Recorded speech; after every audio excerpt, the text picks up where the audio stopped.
Coucou la famille, bienvenue sur la chaîne. Heureux de vous retrouver aujourd'hui pour une nouvelle vidéo. Le Barça qui fait une très mauvaise opération face au Rayo Vallecano en perdant 2 points. Match nul 1-1. But de Lewandowski et but de Unai Lopez. Franchement, super but de Unai Lopez. Donc le Barça aujourd'hui qui nous a pondu un match assez compliqué. Plus que compliqué, un match très médiocre. Parce que quand même, Xavi, là, il faut en parler. Je suis désolé. Donc, on va commencer directement avec la composition du Barça. On a Peña, parce que Ter Stegen est revenu de la trêve avec une blessure au dos, même si on sait que c'est pas très grave, mais quand même, Ter Stegen a été absent aujourd'hui. Cancelo, Christensen, Inigo Martinez et Alejandro Balde. Milieu de terrain, Romeo, Frenkie de Jong, Pedri. Et ensuite, en attaque, Ferran Torres, Lewandowski et Lamine Yamal. Déjà, Xavi, Romeo, pourquoi? Avec le retour de Frenkie de Jong, pourquoi tu m'alignes Oriol Romeo? Pourquoi tu m'alignes Oriol Romeo? Sur les phases défensives, sur les phases de construction, Frenkie de Jong se retrouve très bas sur le terrain. Parce que Frenkie de Jong est le numéro 6 titulaire. Donc, il a tendance à être entre les deux défenseurs centraux, à presque devenir un troisième défenseur central. C'est-à-dire que à ce moment-là, il te faut deux milieux créatifs au niveau du milieu de terrain, parce qu'au fait, sur les phases défensives, le Barça passe en 3-5-2, avec forcément Lewandowski et Ferran Torres, Lamine Yamal sur le côté droit, Balde prend le côté gauche, un milieu de terrain à base de Romero, Pedri et autres. Comment tu peux oser venir aligner De Jong et Romeo? Vous savez, Romeo au Barça, pour moi, c'est comme quand vous avez une fille dans votre vie. La fille ne vous aime pas, vous n'aimez pas la fille, mais vous vous dites, je n'aurai pas plus, je n'aurai pas mieux. C'est ce que je mérite. Donc, je ferai avec. Tandis que si tu t'arranges à changer quelques petits trucs dans ta vie, peut-être que tu peux aspirer à avoir mieux. Mais franchement, c'est exactement la relation que Romeo a avec le Barça. Je ne sais pas si personnellement c'est un être humain extraordinaire, mais je suis désolé, Romeo n'a rien à faire au Barça. Il n'a rien à faire. Il n'est pas créatif, il n'est pas défensif, il est dans les mauvais, il est jamais dans le bon tempo, il peut pas, il n'est pas même pas un bon récupérateur. Il y a quoi en fait? Donc expliquez-moi pourquoi Xavi force avec Romeo en tant que titulaire. Parce que tu commences ce match avec Frenkie de Jong, tu me mets Pedri Gundogan, peut-être le match se passe différemment. Parce qu'à ce moment-là, tu auras la maîtrise. Mais avec Romeo, tu ne peux avoir aucune maîtrise. Sachant que Pedri revient de blessure et Pedri a énormément de difficultés à retrouver je peux dire, ses repères. Tu perds Gavi, tu perds de l'intensité. Au moins, amène de la maîtrise avec Gundogan. Gundogan, au dernier match de la sélection allemande, il est sorti à la 60e minute de jeu. Donc, oui, c'est certes, il est peut-être fatigué, mais quand même, commence ce match avec Gundogan, amène une certaine maîtrise, commence à t'imposer, et ensuite tu fais entrer Romeo. C'est pas un problème. Mais là, tu commences le match d'une manière avec un dispositif qui n'est pas logique. Qui n'est pas logique du tout. Parce que sur les phases offensives, je disais 3-5-2, mais c'est un 3-4-3 parce que c'est Cancelo qui passe au niveau du mode, en mode piston, Fekino qui se jette en tant que défenseur central, et un double pivot Pedri-Romeo.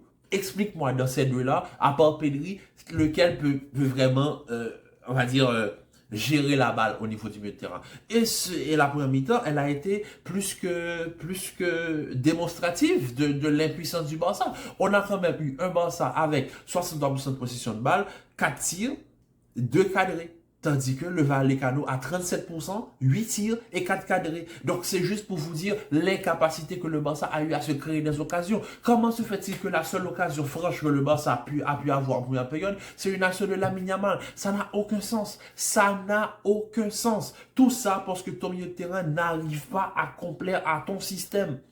Donc moi j'aimerais juste que tu m'expliques le choix tactique de commencer ce match avec Oriol Romeo à la place de Gundogan. C'est tout. Tu me mets, même Firmin Lopez, ça passe. Firmin, Gundogan et même peut-être, je sais pas, peu importe. Tu mets n'importe qui par Romeo. Tu commences le match. Dès que Frenkie de Jong a été désigné pour être titulaire, c'est-à-dire qu'il allait commencer le match, Xavi savait très bien que Roméo ne pouvait pas être sur la feuille de match. Maintenant, le mettre sur la feuille de match, je ne sais pas pourquoi, mais bon, ça a été fait. Donc, le Barça aujourd'hui nous a produit une performance assez compliquée. Baldé sur son côté, Baldé, je pense que Baldé doit commencer à peaufiner un peu son jeu parce que les débordements à outrance de Baldé en première période, ça ne passait pas. Rapidement, il se prenait des 2 contre 1. Donc, l'adversaire commence à lire un petit peu trop son jeu. Je pense que Baldé doit temporiser certaines fois avant d'exploser en course. Il doit vraiment temporiser son jeu. Baldé est jeune, il a énormément il a énormément de temps pour apprendre. Pour moi, les futurs arrière latéraux pour la sélection espagnole, c'est forcément Alejandro Baldé et Fran Garcia. Donc, ces deux-là ont énormément à apprendre. Ils sont très jeunes, donc je ne vais pas critiquer Baldé. Frenkie de Jong aujourd'hui qui joue un très bon match. Il revient de blessure et c'est l'homme du match. Inigo Martinez et Christensen. Christensen qui depuis quelques matchs que je ne retrouve pas, c'est pas le Christensen de l'année dernière.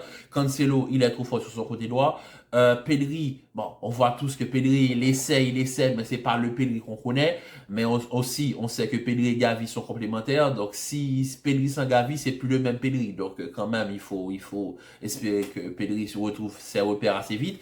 En attaque, Ferran Torres, si je peux dire fantomatique, le Barça joue à 10 contre 11. Je ne l'ai pas vu du match. Je ne l'ai pas vu de la première période. Je ne l'ai pas vu du match. Lewandowski, un peu compliqué, mais quand même, il arrive à marquer son but aujourd'hui. Mais c'est très compliqué pour le Robert. Lamine Yamal aujourd'hui qui fait un match assez ok, assez moyen, mais quand même, Lamine Yamal, voilà, c'est un enfant, il est en train d'apprendre. Partir titulaire devant Rafinha, je pense que c'est un petit peu trop. Il doit encore être à faire des rentrées, pas à être titulaire devant Rafinha. Parce que là, il a énormément de responsabilités. On voit qu'il a tendance à vouloir un peu trop faire et parfois, voilà quoi, les joueurs de la Liga, sachant qu'aujourd'hui il a fait face à Espino. Espino, c'est pas un défenseur gentil. Espino va te rentrer dedans. On a vu la faute qu'il a fait sur Rafinha qui aurait pu valoir un pénalité. Un penalty qui n'a pas été accordé malheureusement, mais quand même Espino il va te rentrer dedans. Donc voilà quoi, il faut faire attention avec ces jeunes. Donc le Barça, en gros, ils n'ont pas le droit de faire cette performance aujourd'hui. Le Rayo Vallecano est en train de devenir l'une des bêtes noires du Barça en Liga. Donc j'espère que le Barça va vite se rattraper parce que la semaine prochaine, ils vont jouer Porto. Et Porto, ils vont venir jouer leur vie sur le terrain. Porto, ils ont la qualification en main. Et si le Barça perd face à Porto, le Barça va se mettre en difficulté pour la qualification en quart de finale de Ligue des Champions. Ils peuvent encore redescendre en Ligue Europa. Je ne leur souhaite pas. Mais franchement, il faut rapidement se faire un système potable. Frenkie de Jong est de retour, plus de Roméo. Roméo, c'est fini. Roméo, c'est des rentrées en fin de match pour fermer la boutique. Il n'y a plus de Roméo avec le 11 de départ. C'est plus possible. Aujourd'hui, le match que j'ai vu, c'est pas possible. Non, non, non et non. Donc, vivement que Ter Stegen revienne dans les buts parce qu'aujourd'hui, on a vu que c'est un petit peu compliqué. Koundé, Araujo, aujourd'hui, ils ont énormément manqué, même si pour moi, au niveau Inigo Martinez retrouve son niveau de l'Athletic Bilbao, mais Christensen, je retrouve pas le Christensen de l'année dernière, je retrouve le Christensen de Chelsea. Celui qui est un petit peu perdu au milieu de la défense, celui qui ne sait pas comment trop se positionner. Aujourd'hui, à la 49e minute de jeu, il y a une passe en profondeur de Lamine Yamal dans un petit espace. Qui est-ce qui est face à face avec le gardien Christensen? Pourquoi tu dézones autant? Tu vois ce que je veux dire? Tu es un défenseur central, sachant que les autres là, ils jouent la contre-attaque. S'il y a une contre-attaque, une perte de balle, tu t'exposes. Donc, à mon avis, il faut juste que Christensen se remettre en question, parce que franchement, le Christensen qu'on a eu l'année dernière, ça a été sa meilleure version, et je pense que Christensen, il peut atteindre encore des sommets. C'est pas son plafond, il peut atteindre encore des sommets. Ça a toujours été un défenseur que j'ai toujours adoré. Donc, Christensen, je lui souhaite toutes les bonnes choses.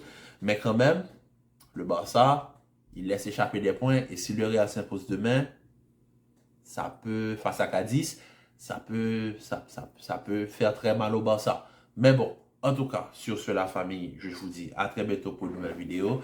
Le Barça, gérez-vous parce que franchement, la semaine prochaine, vous êtes en danger face à Porto. Et il y a déjà des problèmes au niveau avec des tickets, etc.